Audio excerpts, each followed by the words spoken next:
వరి వ్యవసాయం చేసే వారికి ప్రస్తుత కాలంలో కూలీల కొరత, పెట్టుబడి ఎక్కువ కావడం, పంటల దిగుబడి ఆశించినంత రాకపోవడం మొదలగు కారణాల వలన రైతులు వ్యవసాయంలోకి ఆధునిక పరిజ్ఞానమైన మిషనరీలు వాడుకుంటూ పెట్టుబడి ఖర్చులు తగ్గించుకోవడమే మార్గంగా ప్రస్తుత ఆధునిక వ్యవసాయం చేస్తున్నారు రైతులు.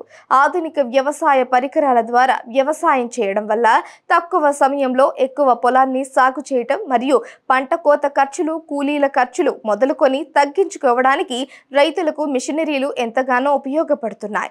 పంట కోసేందుకు, పంట నూర్చేందుకు మిషనరీలు ఉన్నట్టుగానే పంట విత్తుకునేందుకు కూడా ఇప్పుడు మిషనరీలు అందుబాటులోకి వచ్చాయి. దానివల్ల ఎరువులు మరియు విత్తనాలు ఒకేసారి విత్తుకోవడం వల్ల దిగుబడి ఎక్కువగా ఉంటుంది అంటున్నారు వ్యవసాయ అధికారులు. విత్తనం మరి ఎరువు కలిపి విత్తుకునే ట్రాక్టర్ ద్వారా గంటలో ఎకరా పొలానికి విత్తనం, ఎరువు వేసుకోవడం వలన సమయం, డబ్బు రైతులు ఆదా అవుతుంది మరియు పంట కోసం పెట్టే పెట్టుబడి తక్కువ అవుతుంది. రైతులు వెదజిల్లే ఈ ట్రాక్టర్ మిషన్ ద్వారా కాకుండా దమ్ము పద్ధతి ద్వారా దమ్ము పెట్టడం మరియు తర్వాత విత్తనాలు చల్లడం, తర్వాత నారు కట్టలు తీయడం, వాటిని మళ్ళా నారు ఊడవటం, ఈ పద్ధతి చేయడం వల్ల ఎకరాకు రైతుకు 15,000 రూపాయల నుంచి 20,000 రూపాయల వరకు ఖర్చు అవుతుంది.